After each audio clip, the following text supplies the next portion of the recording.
सातवां अध्याय श्लोक नंबर 12 से लेकर 15 आप जी को समझ में आएंगे और स्वीकार्य होंगे। पुण्यात्माओं, टीचर का काम होता है इन गूढ़ रहस्यों को सरलता के साथ श्रोताओं को समझाए। आज तक हमारे धर्मगुरु और हमारे भगवान ने परिचित नहीं थे अध्यात्म ज्ञान से। सतयुग के ब्राह्मण, आज सतयुग के ब्राह्मण भी, ऋषि महर्षि भी इस तत्व ज्ञान से अपरिचित थे। तो पुण्यात्माओं, सौभाग्य है आपका। आपका जन्म ऐसे समय में आप शिक्षित हैं और ये तत्व ज्ञान को उजागर करने का परमपिता कबीर भगवान का आदेश है। जो दास आपको भेज दिया आपके सामने पेश है और आपका अब कल्याण होगा, पूरे विश्व का कल्याण होगा।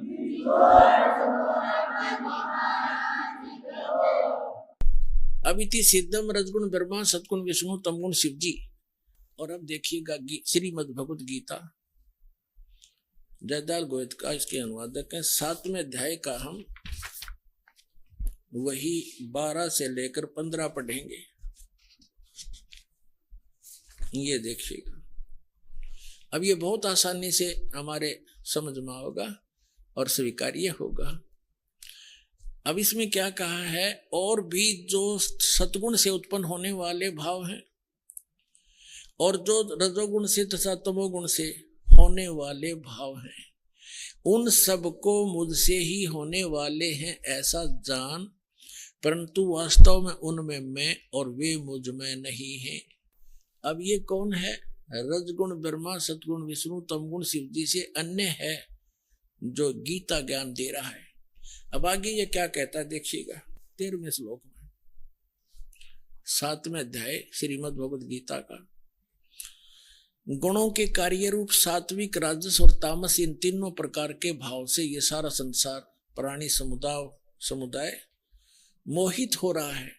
इन तीनों गुणों से परे ब्रह्मा विष्णु महेश से अलग जो युग काल है, ब्रह्म है, मुझ अविनाशी को नहीं जानता। आगे देखो,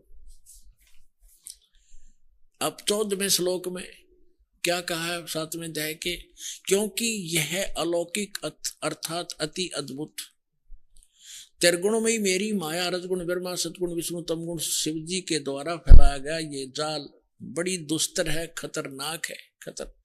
और फिर कहते जो पुरुष केवल मुझको निरंतर भजते हैं, यानी जो ब्रह्म साधना करते हैं, वे इस माया का से तरंती यानी इनसे ऊपर उठ जाते हैं।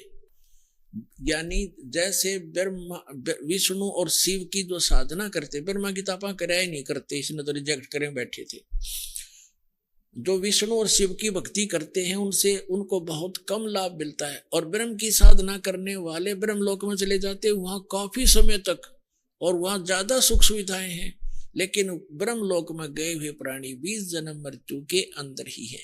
इसलिए ये स्वयं स्वीकार करता गीता ज्ञानदाता अध्याय नंबर 4 के श्लोक नंबर 5 और 9 में, गीता अध्याय नंबर 2 के श्लोक नंबर 12 में, गीता अध्याय नंबर 10 के श्लोक नंबर 2 में कि अर्जुन तेरे और मेरे बहुत जन्म हो चुके हैं, तू नहीं जानता, मैं जानता हूं। मेरे कर्म और जन्म अलौकिक है।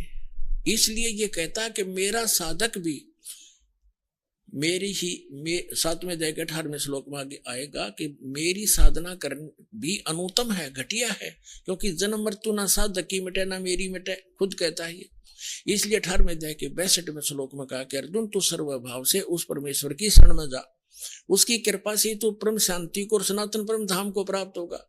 15वें अध्याय के 4थे श्लोक में कहा कि अर्जुन तत्वदर्शी संत की प्राप्ति के उपरांत तत्व ज्ञान रूपी शस्त्र से इस ज्ञान को काट कर उसके पश्चात परमेश्वर के उस परम पद की खोज करनी चाहिए, जहां जाने के बाद साधक फिर कभी लौटकर संसार में नहीं आते।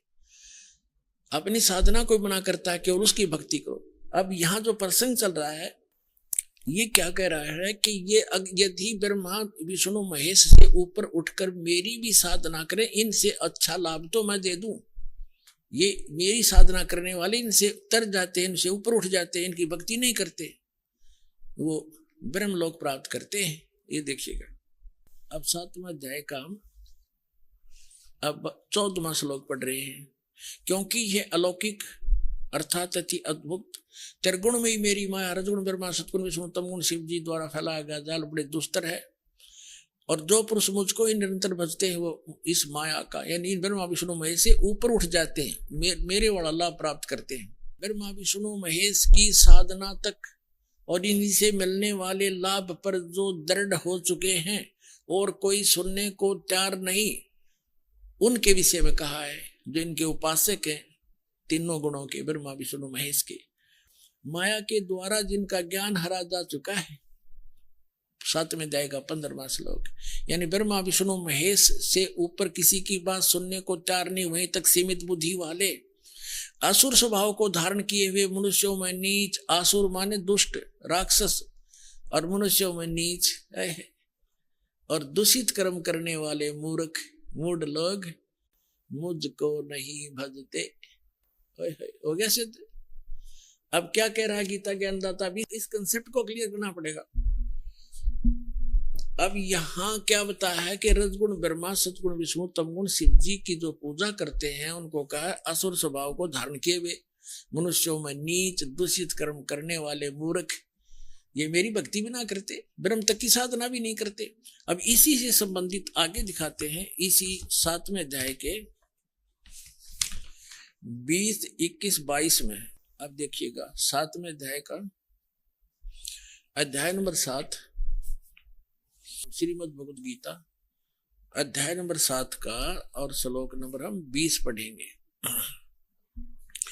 उन भोगों की कामना द्वारा जिनका ज्ञान हरा जा चुका है, ब्रह्मा विष्णु महेश से मिलने वाले जो अक्षणिक लाभ हैं वहीं तक सीमित है, जिनकी बुद्धि अपने स्वभाव से प्रेरित होकर उस नियम को धारण करके अन्य देवताओं को भजते हैं, पूजते हैं, ब्रह्म को छोड़कर ब्रह्मा विष्णु महेश की पूजा करते हैं। आगे देखो 21वां श्लोक यहाँ है। जो काम भक्त, जो भक्त जिस देवता के स्वरूप को श्रद्धा से पूजना चाहता है, उस भक्त की श्रद्धा में उसी देवता के प्रति स्थिर करता हूं।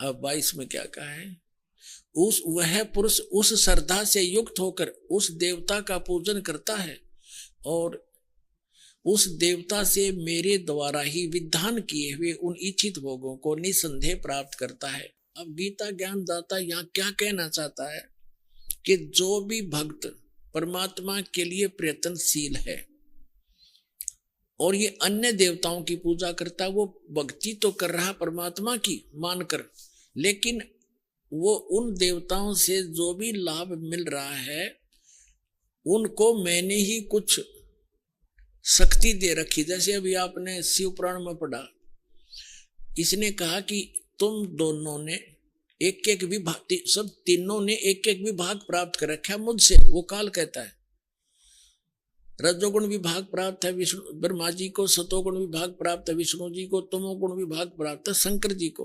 तो ये क्या कहना चाह रहा कि इनको मैंने ही कुछ शक्ति दे रखी थोड़ी बहुत, और उनसे ही वो आंशिक लाभ तुम्हें प्राप्त हो रहा है। यहाँ देखिएगा। अब यहाँ 7वें अध्याय का अब 22वां पढ़ रहे हैं। वह पुरुष उस श्रद्धा से युक्त होकर उस देवता का पूजन करता है और उस देवता से मेरे द्वारा ही विधान किए हुए इच्छित भोगों को निसंदेह प्राप्त करता है। अब 23 में क्या कहा है, परंतु उन अल्प बुद्धि वालों का, अल्प बुद्धि माने मंद बुद्धि वालों का यानी मूर्खों का, वह फल नाशवान है और देवताओं को पूजने वाले देवताओं को प्राप्त होते हैं, मेरा भक्त मुझको प्राप्त होता है। ये जैसे चाहे बचे, ये गलत किया अनुवाद इन्होंने, ये नहीं, मेरा भक्त मुझको ही प्राप्त होता है। अब इससे स्पष्ट हो गया कि ब्रह्मा विष्णु महेश की जो पूजा करते हैं उनको ये काल गीता ज्ञानदाता मना करता है कि राक्षस स्वभाव को धारण किए हुए मनुष्यों में नीच और दूषित कर्म करने वाले मूर्ख मेरी भक्ति भी ना करते। अब इनको ऐसा क्यों कहा, यहां थोड़ा सा प्रमाण देना पड़ेगा। जैसे हिरण्यकशिपु ने रजगुण ब्रह्मा की पूजा साधना की थी और उससे को सिद्धि प्राप्त करके वो पंसारी बन बैठा एक हल्दी की गांठ से। अपने पुत्र प्रहलाद का शत्रु बन गया, ना जाने कितनी यातनाएं उस मासूम बच्चे को दी, और अंत में राक्षस कहलाया और कुत्ते वाली मौत मारा गया। अब यहां सूक्ष्म वेद में परमात्मा ने कहा कि ब्राह्मण बाणा क्रम कसाई, हिरणाकुश छाती तोड़वाई। राक्षस कहलाया ब्रह्मा जी का रजोगुण का उपासक। फिर दूसरे नंबर पर हम लेते हैं शंकर भगवान को। तमोगुण के उपासक थे कौन? रावण। रावण जैसी उपासना वर्तमान का कोई भी शिव उपासक नहीं कर सकता, जिसने अपने यहां से दड़ काट कर भगवान के समर्पित कर दी थी, और जैसा किया वैसा ही दे भी दिया, वर्कडन दे सकते हैं ये। लेकिन अंत में राक्षस कहलाया, अपने ही मां को उठा लाया, यानी शिव के बड़े भाई श्री विष्णु जी की पत्नी अर्थात श्री रामचंद्र की पत्नी सीता को उठा लाया और पत्नी बनाने की कुचेष्टा कर रहा था। इससे बुरा कर्म और क्या करेगा प्राणी, और कुत्ते वाली मौत मारा गया, राक्षस कहलाया।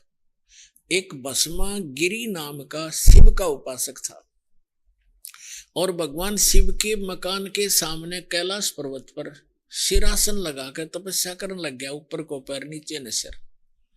12 वर्ष तक ऐसी साधना करता रहा। एक दिन पार्वती जी ने भगवान शिव से प्रार्थना की कि हे भगवान, आप तो महेश्वर हो, आप तो दाता हो, समर्थ हो, जो चाहे दे सकते हो, आपका भक्त क्या मांगता है इसको प्रदान करो और यहां से विदा करो।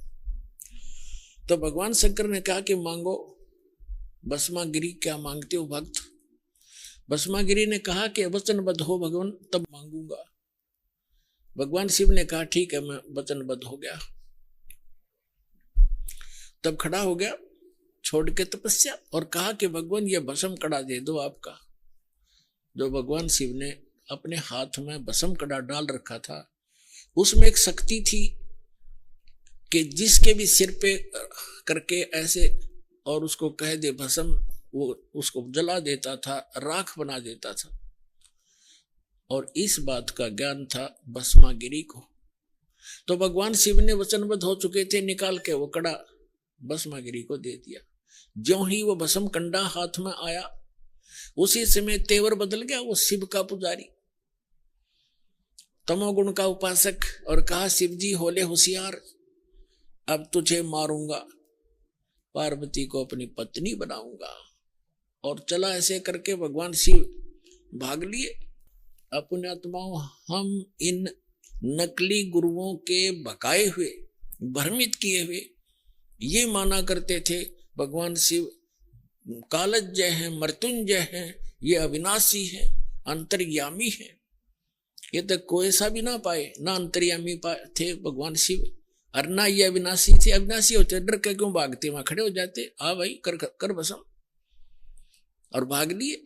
और अंतर्यामी होते तो ये पता होता ये दुष्ट क्या दुर्भावना लिए साधना कर रहा है, वो अंतर्यामी भी नहीं है। आपको पता ही है कि फिर भगवान ने स्वयं आकर पार्वती रूप बनाया, विष्णु जी ने नहीं। वो एक ही मालिक है जो सबके दुखों को दूर करता है, लेकिन बाद में विष्णु रूप बना लिया। शिव जी को ना यकीन ना हुआ वो इस बात का, और फिर पार्वती रूप बना के भस्मागिरी को मारा। भस्मा असुर कहलाया, फिर उसके बाद वो राक्षस। तो कहने का भाव ये है कि शिव का उपासक कैसा दूषित कर्म भगवान मानने, और उसकी पत्नी पर बुरी नीत कर रहा है। इसे दुष्कर्म करने वाला कौन होगा? राक्षस स्वभाव को धारण किए हुए मनुष्यों में नीच दूषित कर्म करने वाला मूर्ख है। अब 4 उपासना, 3-4 गालियां इकट्ठी दे रखी है। अब बात रही विष्णु जी के सतोगुण के उपासकों की। एक बार कुंभ का मेले की पर भी लगी हरपेड़ी हरिद्वार में, और वहां उस समय जब ये पर भी लगती है स्नान की, कुंभ के मेले की, तो सभी गिरी अलग से, पुरी न्यारे, कनपाड़े अलग से, नागा न्यारे, वैष्णो अलग से, और नाथ, ये सभी अलग अलग जाकर के अपने अपने ग्रुप में अपने प्रमुख के साथ खड़े वहां बैठ जाते हैं। और स्नान करने के लिए जब चलते हैं तो वो अलग अलग ग्रुप में ही चलते हैं उस निश्चित समय पर। हर की पैड़ी पे हरिद्वार के अंदर पर भी का समय था। सबसे पहले नागा, ये भी तमोगुण शिव के उपासक हैं, ये जाकर के हर की पैड़ी पे छागे, कोई 1000, 50, 60,000 की संख्या में। उधर से पीछे से सतोगुण के उपासक वैष्णव आगे। उन वैष्णव ने आकर नागाओं से कहा कि नागाओं, तुम बाद में स्नान करना, हम श्रेष्ठ हैं, सर्वश्रेष्ठ हैं, हम सतोगुण विष्णु के उपासक हैं और पहले हम स्नान करेंगे। अब नागा कहने लगे, नहीं, हम सर्वश्रेष्ठ हैं, हम त्यागी और बैरागी हैं, हम वस्त्र भी ग्रहण नहीं करते, हम सर्वश्रेष्ठ हैं, हम कोई इच्छा नहीं रखते। तो वैष्णव उपासकों ने फिर से दोहरा दिया कि तुम काहे के श्रेष्ठ हो, तुम टट्टी के हाथ भी नहीं धोते, राख लपेटे रहते हो, पशु की तरह नंगे फिरते हो, सरड फरडो, तो बाहर आओ, प्रथम हम स्नान करेंगे। अब वहां स्नान सनून तो भूल भाल गए, वह आपस में लड़ मरे, तलवार निकाल लाए, कुछ छुर्रे घोंप दे, एक दूसरे को मुंह से काटे और उसके बालों को पकड़ा है, बुरा हाल मचा दिया, कत्ले आम कर दिया। कहते हैं 25,000 ये त्रिगुण उपासक, ये ब्रह्मा विष्णु शिव के उपासक वहां कट कर मर गए। इसके विषय में सुख संवेद में परमात्मा ने कहा है, तीर तुपक तलवार कटारी जम दड़जोर बधावे हैं, हर पैड़ी हर हेत नहीं जाना, और वहां जाते एक चलावे, काटे शीश नहीं दल करुणा, ये जग में साध कवावे हैं, और जो जन इनके दर्शन को जावे उनको भी नरक पठावे। क्या बताया कि काटे शीश, तीर तुपक तलवार कटारी डट के लठ बजावे हैं, और काटे हर पैड़ी हर हेत नहीं जाना। वैसे तो हर की पैड़ी कहे, भगवान की छाती पे कत्लेआम कर दिया इन मूर्खों ने। और काटे शीश नहीं दिल करुणा, दिल में दया नहीं नाला के, और काटे शीश एक दूसरे को काट डाला, और नहीं दिल करुणा, जग में संत कवावे हैं, और जो जन इनके दर्शन जावे, यानी इनका अनुयायी जो बन गया उनको भी नरक पठावे हैं। तो पुण्यात्माओं, आज का जो सत्संग इतना ही है। इससे सिद्ध हो गया श्रीमद् भगवद गीता अध्याय नंबर 7 के श्लोक नंबर 12 से लेकर 15 का ये सारांश हो गया कि इन तीनों गुणों, रजगुण ब्रह्मा, सतगुण विष्णु, तमगुण शिव जी के 2 उपासक हैं, इनकी साधना नहीं करनी चाहिए। यह हमारी श्रीमद् भगवद गीता ये सदग्रंथ बताता है, इनकी साधना करने से कोई मोक्ष नहीं होता, उल्टा ही इनको ऐसी उपमा दी है जो आपको वर्णित की बार बार कहना अच्छा नहीं लगता।